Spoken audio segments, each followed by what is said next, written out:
Hey, what's up internet? I just wanted to make this video before my day starts because I was using ZFS for my workflow yesterday, I guess what you would say, and it was extremely useful. I've been using it for lots of things, primarily my home NAS and things like that, but I've been using it for my development environment for a client's database, which is many hundreds of gigs in size. So I was trying to spin up a service that needed to then run at an old snapshot of the database. I then needed to run like a couple dozen migrations, and they would fall over. And then by using ZFS, I was able to have taken a snapshot after the initial import, which took over 12 hours to import because it was so large. And then I was able to run the migrations. They would inevitably fail. I'd go try and fix the issue, and revert the snapshot, and then run the migrations again. The key thing is, with ZFS, by having the database in ZFS, I could revert the snapshot at the file system level. In the past, I've always done this with virtual machines. So I would snapshot the virtual machine and then restore that. But that leads to other issues, which is if you take the snapshot in KVM with the memory state, then and you relaunch it, then you got like timestamp issues, like the virtual machine thinks it's in the past, and that can be a pain in the butt, and then the cron slowly tries to catch up. Other things like that. And snapshotting with memory is slower, and restoring it it's not as nice. Using ZFS at the file system level, leaving the VM just running, and then you just restore that dataset, dataset being a ZFS term, that the database is in, is super fast, and I'm going to demonstrate that today. So yeah, in case you're interested, my blog posts that are relevant to this would be probably the ZFS cheat sheet, in which you might want to create your pool if you haven't got one already, and then everything to do with the snapshots. Likewise, because this was a massive database, I actually got the database from a ZFS snapshot on another server and then sent that to myself. So ZFS send and receive could be a huge boost if you have a similar situation. Also means that if you've got a large database and you want to send updates to your devs, you can send just the changes with ZFS send and receive. Another great reason why using ZFS with your database is fantastic.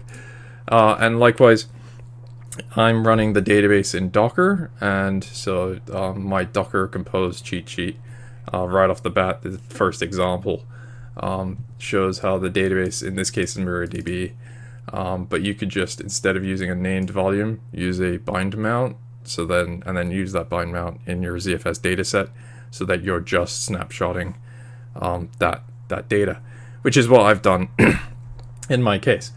But yeah, waffle over, although that is the important information part. I think I'll just demonstrate it now. So things never go well first time alive, but hopefully it will. So I've got this database with 183 tables in it, absolutely massive, but some of those tables are huge with millions of rows. So I made some commands on my VM to help me out, because I can never remember the commands off the top of my head. But I'm gonna create the database snapshot. Obviously tweak these or make your own, or just manually run the commands, but I'm gonna just put today's date, so it's the 2024/08-21, and I'll put it's 8:14 a.m. 08:14. So I'm going to take a snapshot. It just gracefully stops the container, removes it. I take my snapshot, and then I spin up my database again. You'd think that would be slow, but actually it's pretty fast.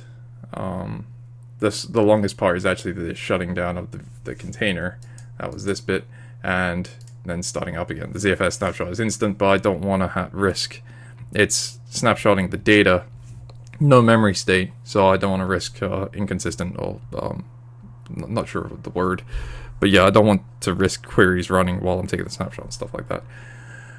So yeah, I shut down the database, take the snapshot, start it back up again. And if I, just to show you, list snapshots, that's the command to list snapshots, so bish list snapshots. You can see there's my snapshot, right? So I'm gonna also, I made a little command to revert to a snapshot.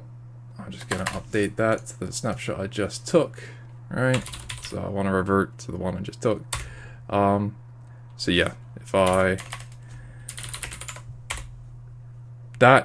just to clarify, the reason that's so much faster is because I kill it here because I don't care about the data at that point, and then I remove it and spin it back up again. That's why that's so much faster than the creating of the snapshot. As I say, it's the shutting down of the MySQL database that actually is the slow part.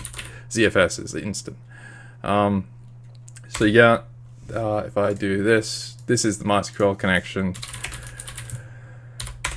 Still there, and the key thing is I'll just prove that this is related to that, so I'll just do docker stop docker ps-aq, yeah,